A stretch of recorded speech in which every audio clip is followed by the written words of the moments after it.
آپ گانے کی طرز پہ نعت کیوں پڑھتے ہیں اور آپ یہ فیمس ہونے کے لیے کر رہے ہیں، آپ اس طرح کی باتیں ہیں۔ کچھ لوگ تو میرے خیال میں اصلاح برائے تنقید کرتے ہیں، کچھ تنقید برائے اصلاح بھی کرتے ہوں گے، شاید ان کو علم نہ ہو کہ یہ کیوں پڑھتا ہے اس وجہ سے۔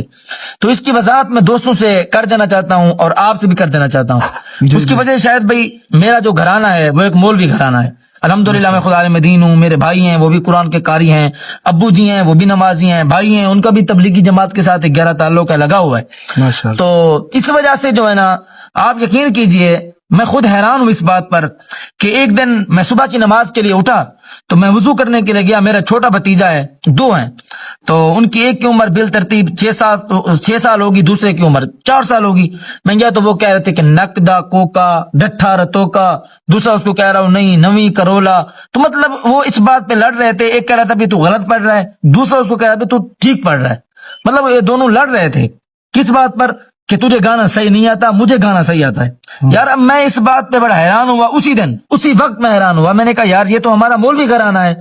ہمارے گھر میں تو گانے چلتے بھی نہیں ہیں، ہمارے گھر میں ٹی وی بھی نہیں ہے، ہمارے گھر میں تو موبائل بھی نہیں ہوتا کہ بچے وہاں سے سن لیں، ان کی امی وغیرہ کے پاس، مولوی گھرانہ ہے ہمارا۔ تو اگر ہمارے یہاں یہ حال ہے کہ ہمارے مولوی بچے ہو کر بھی اس طرح کی باتیں کر رہے ہیں، ان کو گانے زبانی یاد ہیں، تو جن کے گھر کے اندر ٹی وی ہے یا موبائل ان کی کیا حالت ہوگی؟ آپ مجھے یہ بتائیں۔ تو شاید بھائی یقین کریں، صبح اٹھیں، اب میں ویگن میں سفر کرتا ہوں، نقدہ کوکا لگا ہوا ہے، میں کہیں جاؤں نقدہ کوکا، سکول جاتا ہوں کوئی فنکشن پارٹی ہے نقدہ کوکا، ہوٹل پہ کھانا کھانے جاتے ہیں ٹاپ ٹرینڈ پہ چلا ہوا ہے بھائی۔ تو میں اتنا پریشان ہوا، میں نے کہا یار یہ کیا ہے نقدہ کوکا ڈٹھا رتو کا، اس کے اوپر کوئی ایسی چیز فٹ آ جائے کہ کم از کم لوگ اس سے ہٹ جائیں، ان کو جیسے آپ کہہ رہے تھے کہ سرور وہی ملے لیکن الفاظ چینج ہوں۔ یار اب جو بندہ نقدہ کوکا کہتا ہے، اب جب اس کی زبان پہ آ جائے گا کہ رب دا بندہ، رب دا کھا کے رب دے درتے نہیں ویندا، تو کم از کم وہ رب کا نام جو آئے گا وہ نقد کوکی سے تو کتنا بہتر ہے رب کا نام۔ اس وجہ سے تو یہ گانے سننے والوں میرے نبی کریم کا یہ فرمان یاد رکھنا، نبی کریم نے فرمایا الغناء ينبت النفاق فی القلب کما ينبت الماء الزرع، کہ گانا دل کے اندر منافقت کو ایسے پیدا کرتا ہے جیسا کہ پانی کھیتی کو پیدا کرتا ہے۔ نہ سنو اگر تم غور سے میرے نبی کی نعت سن لو گے، میرا دعویٰ ہے تم گانا بجانا بھول جاؤ گے۔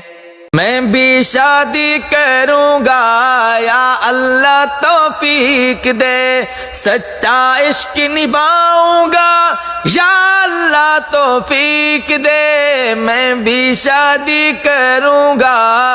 یا اللہ توفیق دے، پیار کے نام پہ جو دھوکا کرتے ہیں، معصوم بینوں کو رسوا کرتے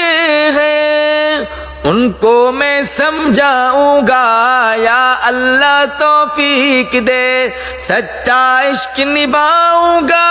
یا اللہ توفیق دے، میں بھی شادی کروں گا یا اللہ توفیق دے۔